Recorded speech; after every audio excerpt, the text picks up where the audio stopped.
Welcome to the Content Repurposer podcast, where we help businesses grow their platform through creating good messaging and figuring out ways to repurpose their pre-existing content. So here I have Hunter Myers. She is the founder of Verger Design Co., your go-to branding wing woman who transforms forgettable businesses into magnetic brands that clients can't resist. Blending her background in English, sociology, and over a decade of design experiences, Hunter treats her branding like dating, helping entrepreneurs create authentic profiles that showcase what makes them special. With her refreshingly real approach, she guides business owners to find her brand voice, attract perfect fit clients, and create relationships where both sides can't wait for the second date. So thank you so much for coming on my podcast. Yes, I'm seriously so excited to be here chatting with you, Pooja. I know that you and I have known each other for a while. I love what you're doing. So when you invited me on, I was like, oh my gosh, I have to say yes. So I was just curious, how did you get into brand design? Yeah, so it's actually a very funny story. It's a long one, so I will try to condense it for everyone here listening. But I actually did not think I was going to be a designer. So I've loved art my entire life. Like, my family put me in every possible art class that they could put me in. I truly adored it, but was told you're not going to make any money as an artist, so don't go to school for that. I was like, oh, damn. Okay. So you know what I'm going to do? I think I'm going to be a writer because writers make money. Yeah, so I was like, I'll go to school for that. Originally, I went for journalism and was like, oh my gosh, I don't care enough about this to deal with this massive amount of stress. So I'm going to switch to English because I feel like English is something that could absolutely be applied to a lot of different areas. And so I got that degree and moved down to Austin, Texas with no plan. But I was like, damn it, I'm going to be a writer. I just know it. I showed up, no job lined up. My savings was running out. I was like, oh, shoot, I have to figure something out. And actually came across a graphic design position and was like, okay, well, I have a portfolio because I've been doing, art forever. I interned with the US Geological Survey doing a little bit of graphic design for them in college and was like, another no at this point is not going to hurt me. Like, I got to pay rent. Applied. They called me and they're like, oh my gosh, we love your stuff. Like, come on in for an interview. And I was like, you have got to be kidding me. This is a joke, right? But showed up, truly loved the experience of getting to do design, learning, on the fly. COVID hit. I was furloughed from that position and was like, well, you know what? I'm going to try to do something a little bit different. I'm going to start my own business because what I would love to do is focus more on the brand design development.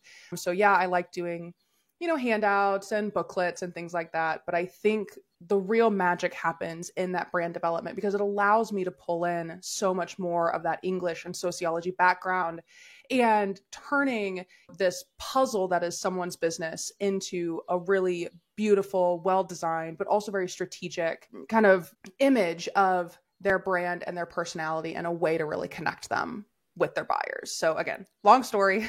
I tried to condense it as fast as I could, but that's how I got here. So that's actually interesting because when I started, I did social media kind of on accident because someone was looking for social media work and I didn't know anything. So I wasn't good. Like, I wasn't good at what I did. And that's the reason why I strive to be better.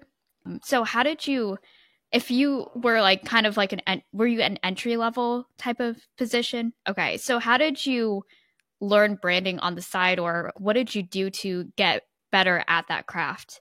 Yeah, I love this question because and your kind of your topic as well, because I too, like, I look back at some of the things that I designed originally. I was like, why the hell did these guys hire me? Oh my gosh. But I'm so grateful, right? Like, I'm so grateful for the opportunity to get in, start getting your hands dirty, learning all the ins and outs. And similar to you, like, it's just a lot of practice. I took a lot of courses. I'm a huge fan of YouTube University. Didn't go to design school. And sometimes, like, I had a bit of a complex about that where I was like, oh my gosh, well, maybe I'm not as qualified then as other people who have gone to design school. I like to think and try to remind myself that while I don't have the college training of design, I have spent years and years. And so since I could hold a pencil, learning all of the same design principles that just were in a different format. And so it's a lot of just getting your hands dirty. I mean, I feel like I get better each and every project that I do. I worked on a lot of side projects, a lot of passion projects myself, especially to push maybe some of the illustration skills and things like that. But it's just a constant work in progress. And I feel like that's something that we oftentimes forget. Like, I think that, you know, we kind of tote around this idea of you're the expert, but the reality is, to be a real expert, you have to be a constant student and learner. And it's actually a mindset shift that I'm trying to work on more right now, like getting back into that beginner brain and that beginner mind and looking at challenges not as roadblocks, but as big learning opportunities. And I absolutely encourage anyone who is doing anything to really try to adopt that mentality. I find that so interesting because I often get that. I get that objection of, oh, why don't you go and get a job? Because I didn't get a job in the career that I am doing right now. So I often get that objection. And I find it interesting because I have the results, you know, like I have proof. So I just find it interesting that people still have that mindset of, and it's still prevalent when a lot of the things that you can do online. And I feel like a lot of the people who hire out are looking for projects. I think also another thing is, even if you have a career in graphic design, brand design, all those things, it doesn't help you with running the business. It doesn't help you with learning how to talk with clients, being able to communicate effectively. So I was just curious, how did you learn that, or how did you go about figuring out that type of thing on the side? Yeah, so excellent question. I actually feel like this is one of the areas where the degrees that I did get actually do kind of come in handy. Like, for anyone who has not gotten an English degree, it is just a ton of synthesizing information and learning how to recommunicate that in a way that is most effective to you. I also, so something about me, I tend to put myself into situations and careers that force me to kind of face my fears. So remember when I said I went to journalism school? Well, I was one of the most shy children on the face of planet Earth. Like, I remember one time, and this will have a point. I was really little. I got lost at the zoo in like one of the, oh my gosh, what are they called? The like gift shops, right? And I found something that was like, oh my gosh, so cool. So I ran up to this person who I thought was my mom to show her this cool thing. This lady looks down at me. I realize this is not my mom. And instead of just going and trying to find my mom, I burst into tears. I can't talk to anybody else. I can't interact with anybody else. And so in high school, I was like, well, I got to join the debate team because I got to learn how to talk in front of people. So that's going to be step number one. And it was hard. It was really hard. Oh my God, it was hard. And then I was like, okay, well, I'm going to go into journalism. Yeah, that's a great career, Hunter, for someone who doesn't like talking to people. Because in journalism, your whole job is essentially cold calling, but you're doing it for sources and walking up to random people and trying to get them to talk to you. And I feel like in constantly putting myself in those kinds of learning situations that push me outside of my comfort zone and let me I battle anxiety hard. And it can be challenging, you know, and I still feel like I get some of that social anxiety, even coming on Pooja to your podcast today. I had to do some mental work to be like, okay, Hunter, it's going to be okay coming on here and talking. Really just exposure, getting out there, trying to find some areas that'll push you, but also places that you can practice that are really low stakes. So for example, I struggle with being told no. And that's something that you hear a lot in business. And so the other day I had to do a call with, it wasn't business related, but it was an instance where I was going to ask for something I was likely going to be told no. And so I had to go pick some stuff up from the post office.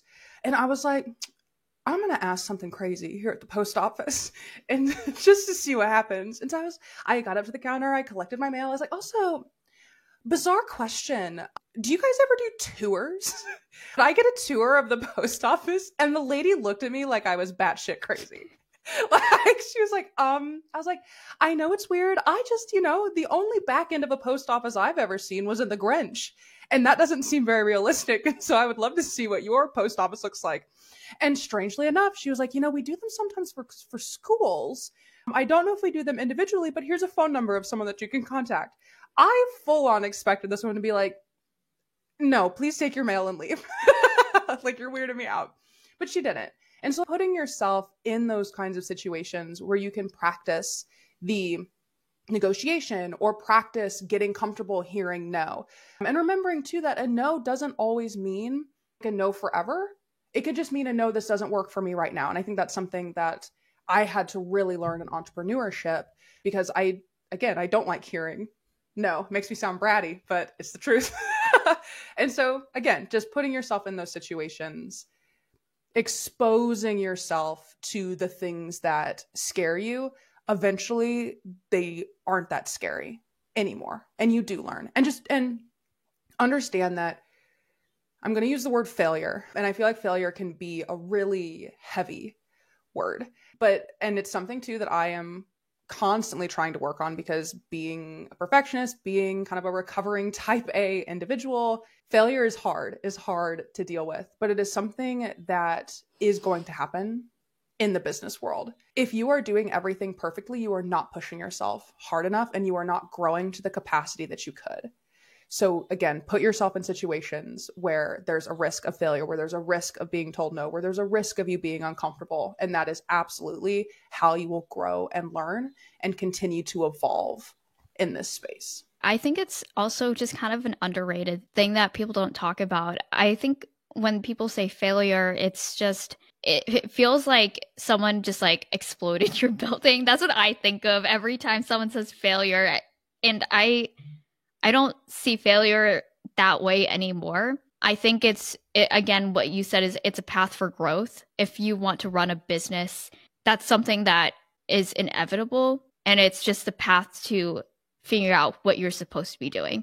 Exactly. And I think something that's important too, because you do want to grow and you want to expand and get better. And to do that, like, failure is required. But failure can, like I said, feel really heavy, and it can feel really demoralizing sometimes if it's happening over and over. And so I think in combination with putting yourself into situations where you risk failure, make sure that you're also celebrating the wins. And this is something that I really, really struggle with, because I am always like, okay, hit the goalpost, next one. What are we doing next? Instead of pausing and really reveling in the growth that has occurred and the experiences of the wins, whether they be small or big. And the small ones, I'm going to tell everyone listening, are really, really important, because if you are only celebrating the big wins, like, you are setting yourself up for burnout. Celebrate the small wins.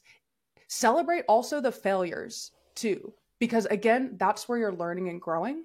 So I think that's really, really important to note. I feel like people often see failure as a negative, but I don't really see it that way anymore. I think I had to change my mind, because on the outside, people only see the successes, but when you're internally doing every single thing, you're seeing all of the negatives or all of the things that didn't go right. And then all of a sudden, out of nowhere, you see like a huge uproar or a turn of something successful, and then you go back into the path of the unknown, if that makes sense. Yeah, well, I was having a conversation with my partner, and she was telling me that she's like, Hunter, I recommend that you actually start doing yearly reviews. So you know how in corporate there's your HR review, and you got to go back and you got to talk about all the things that you accomplished this year and why you deserve a raise. And she's like, Hunter, I think that you should probably try and do that for yourself in the business, so you have the reminder and you are reflecting on what did go well. So that's something I've not started it yet, but it is on my list of things to try, as just another way to acknowledge the growth that is occurring and treating the business more as this kind of structured kind of path, right? Because I think in entrepreneurship, it feels like a web, not so much a ladder. And I think that can be challenging to navigate, especially if you are leaving a corporate space. And so a potential idea for anyone out there who is running a business is perhaps struggling with feeling like they're growing well enough, consider doing a review like that. I'm sure you could use ChatGPT to write up some questions and give you feedback and stuff, but just really spend that time to reflect on what you have accomplished, because it's really important. I was just curious, for a lot of business owners, I think one issue is when it comes to failure, I think one issue is figuring out ways to stand out or what makes them different. And I was curious because I feel that the word brand it's a pretty big buzzword that people use a lot. However, I wanted to know, what is your definition of a brand? Yeah, so great question. I feel like the common misconception is that people view a brand only as a small sliver of what it is. The thing that I have heard a number of people say that I felt really resonated is your brand is what people say about your business when you are not in the room.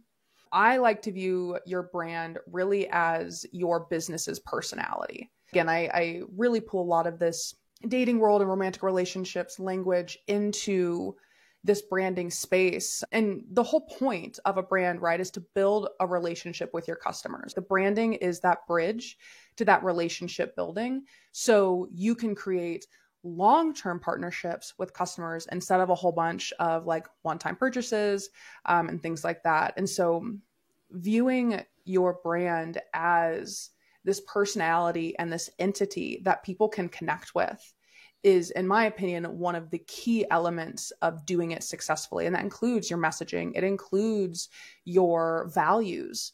You know, like people connect on values. They purchase based on their values. And so making sure that that is incorporated into the branding.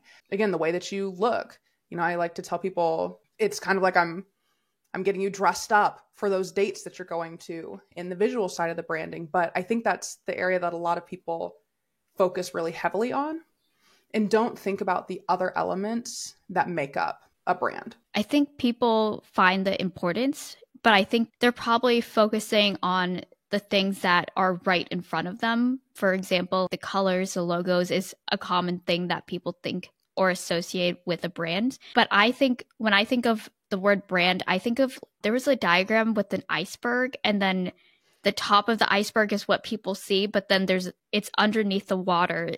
It's like the depth of it. I was just curious, what are like misconceptions or mistakes people make if they choose to create their own brand? What are the things that they are missing out?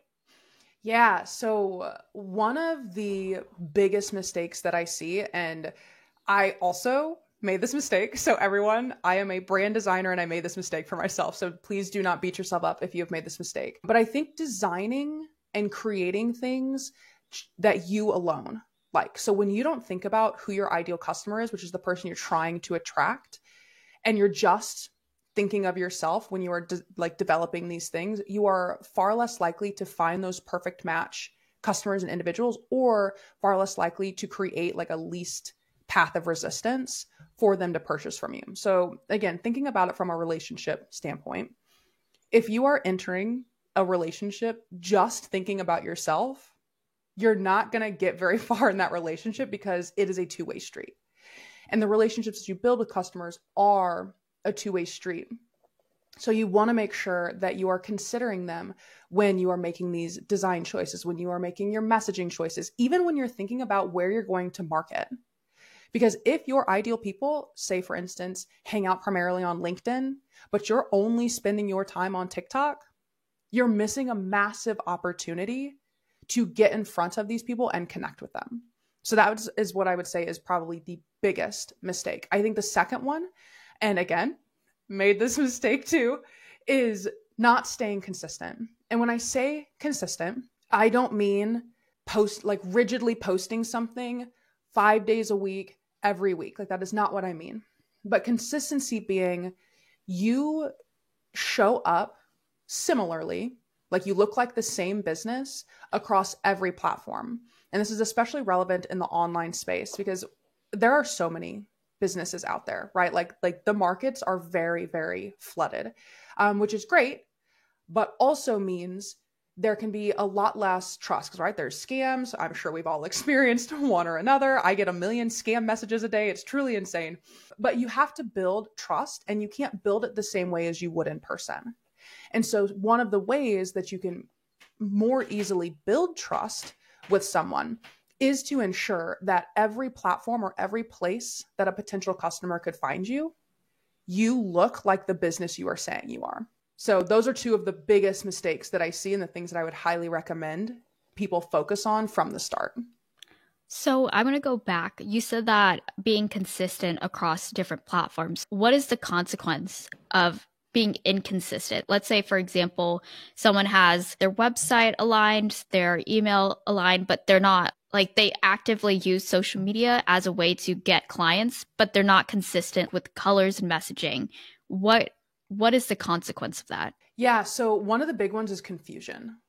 Like people, and I'll tell you this even from like a consumer perspective, right? Let's say that I am interacting with someone's social media platform. I'm like, okay, cool. They've got a product or service that I'm really, really interested in. I click the link, I go to their website, and the website looks like a very different business. Immediately, I am now experiencing a resistance to purchasing something from them because I'm like, are these people legit? Now, is this someone that I can trust? Again, with so many scams and things online, I feel like that's one of the biggest kind of hurdles that you are overcoming. And the thing is, like, it's something that is kind of subconsciously happening within the buyer. Like, they're not outwardly being like, oh, actually, now I'm not going to purchase from this person. But there's a hesitation, and your goal with developing your brand, developing your customer and client experience is to create a path that provides them answers to questions that they have, even if they're not asking it, right? But also doesn't add additional barriers. And so inconsistency can add those additional barriers, can break that trust and prevent people from purchasing or feeling comfortable purchasing, which also leads to buyer's remorse, things like that, refunds, so on and so forth. So I would say that's probably the biggest. So that, and then just confusion. Because if you are talking about one thing on social media and then they go to your website and you're promoting something completely different, that just confuses people. They're like, wait a second, who are you? What do you do? Can you really solve my problem? Because on social media, I thought you could, but now I get to your website where I'm actually supposed to purchase, and I don't know if you can anymore. And again, that's just adding those roadblocks that you are actually trying to remove. Right. I think that's very valid, and I don't think a lot of people consider it. I mean, I've done it a couple of times where I'm on a call with someone and the projects that I have are very tailored to one demographic. Wait, I thought you worked with this demographic. And I'm like, oh, I work with a lot of them. And for me, it's an opportunity for me to adjust certain thing, or it's feedback for me to adjust a certain type of medium or a website or whatever. What would you say if someone is limited on a budget and they can't go through every single platform? What is like a good DIY option for someone who's just like a solopreneur and needs to do it themselves? Yeah, so this is what I suggest. And actually, I suggest this to most businesses starting out too. There's a few exceptions, like if you're opening a brick and mortar or something like that, only because there's a way higher investment in print materials and things. So I always recommend hiring help immediately in those instances. But for a lot of people who are solopreneurs, especially in the online space where you can be a lot more nimble, I recommend in the beginning, if you've got a limited budget, especially if you're just starting out, spend that budget hiring someone who can teach you to sell, because that is going to be an incredibly valuable skill that you are going to need all throughout. So that's the first thing. Next, if you don't want to build your own logo, you can find someone on Upwork or Fiverr who can build a fairly affordable logo for you. When you're picking colors, pick, I would say 3 to 4 colors max, and make sure that you have really good contrast between them. A big mistake that I see people making with the visuals that they choose is colors that clash, and then you can't actually read. Like visibility and legibility on graphics and things like that gets a little challenging. And so just pick 3 to 4 colors that you can use consistently. Make sure you've got a light and a dark in there so you've got the right kind of contrast. And then finally, fonts. Pick 2 fonts, one for headlines and things like that, and one for body copy. And please stay away from script fonts.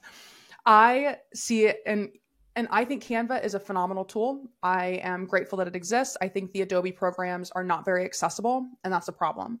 But in Canva, I also think that Canva has introduced people to script fonts without the training of how and when to use them.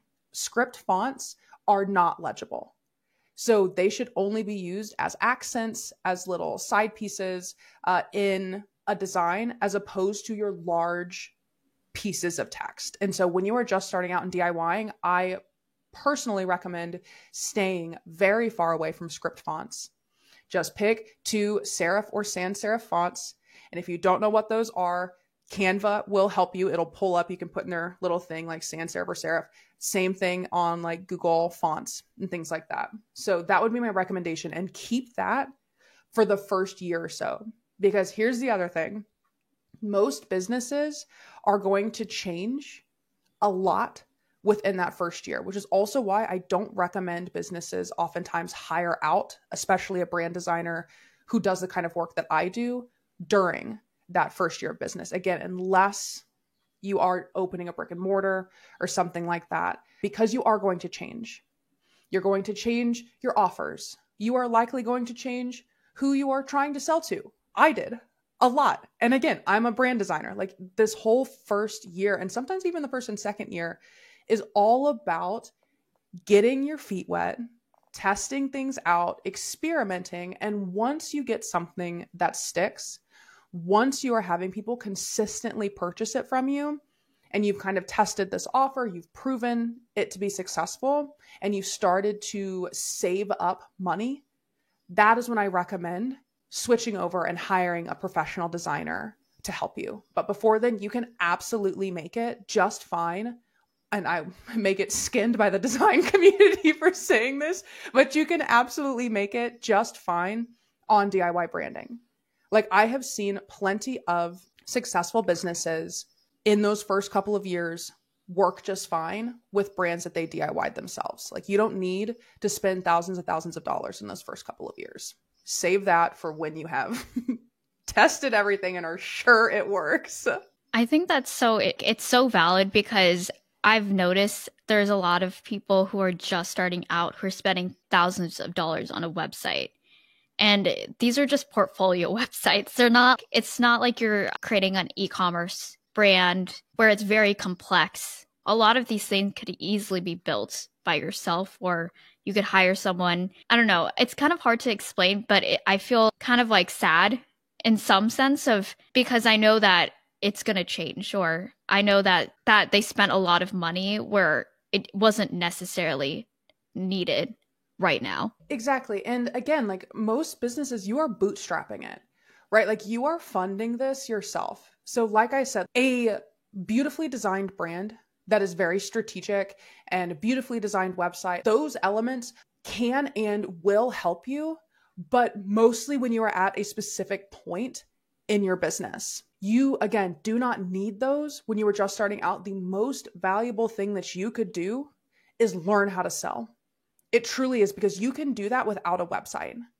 You can hop on the phone and make calls to people and make money without a website until you have the capital. And again, the proof that what you are selling is actually wanted, and you know who you're targeting. You'll gain all of that first, and then you can invest in something that is strategically designed, that is built to attract the people you want to be working with, the people who you have proven want your offer. There's just so many things that you could spend your money on before this. And I was actually on Threads the other day and saw a post that talked about and kind of asked, like, you know, do we feel like the design industry is predatory?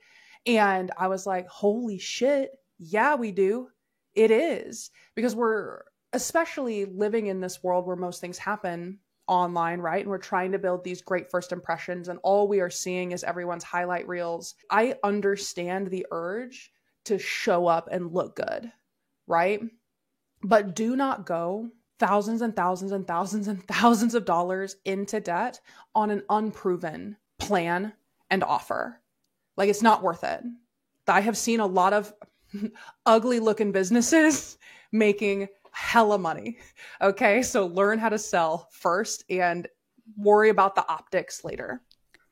Okay, so that brings me to my next question is for businesses that have been there for many years and they haven't upkept their branding or changed their branding. Obviously not everyone needs branding, but what makes someone would want to have branding if they've been established for so many years?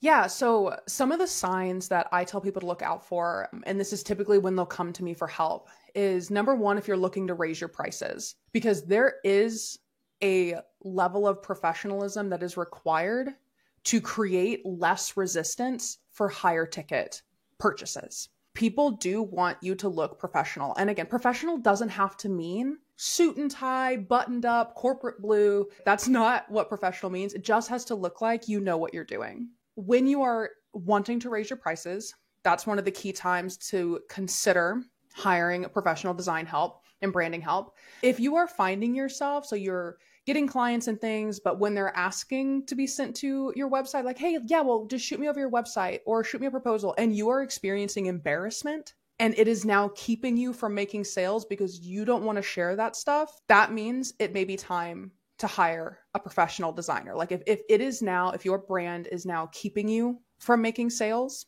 that's a sign. If you are looking to expand, so for example, if maybe you've been doing this online and you want to open a brick and mortar place, again, hire a professional designer to help you with that.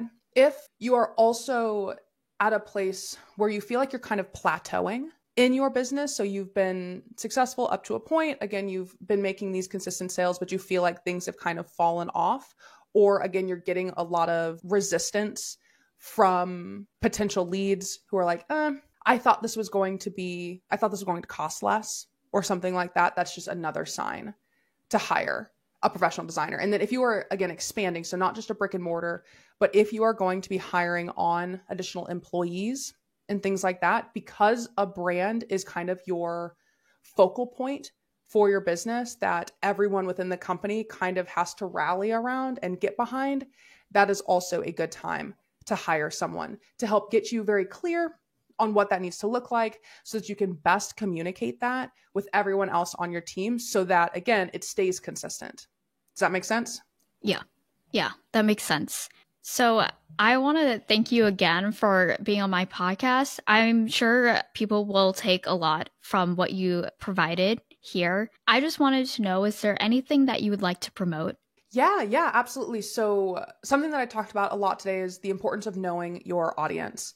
And especially as our economy is shifting a bit and things like that, I think it's even more important to get crystal clear on who it is that you are targeting. And so I actually have created an AI-powered customer clarity workshop in which I teach individuals how to leverage AI, so like ChatGPT, to get very clear on who your audience is. And it's not about having ChatGPT do the work for you, but it's about using ChatGPT to recognize patterns in the clients and customers that you enjoyed working with and didn't like working with.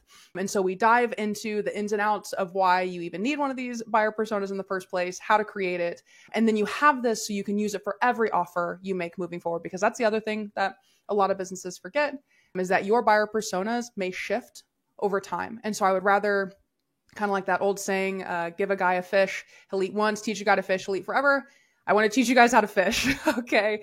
So if you'd like to sign up, it's a 2-hour workshop, really fun and interactive. You'll be given the prompts in the workshop. So by the end, you'll be walking away with your buyer persona. So if you're into that, something that you're interested in, Pooja is going to share the link to join the waitlist in the description here. And hopefully I see you there. Yeah. So thank you again for being on my podcast. Yes. Thank you for having me. Seriously, it was so much fun. I love the questions you asked, Pooja, and I'm always excited to share all the knowledge about branding any chance I get.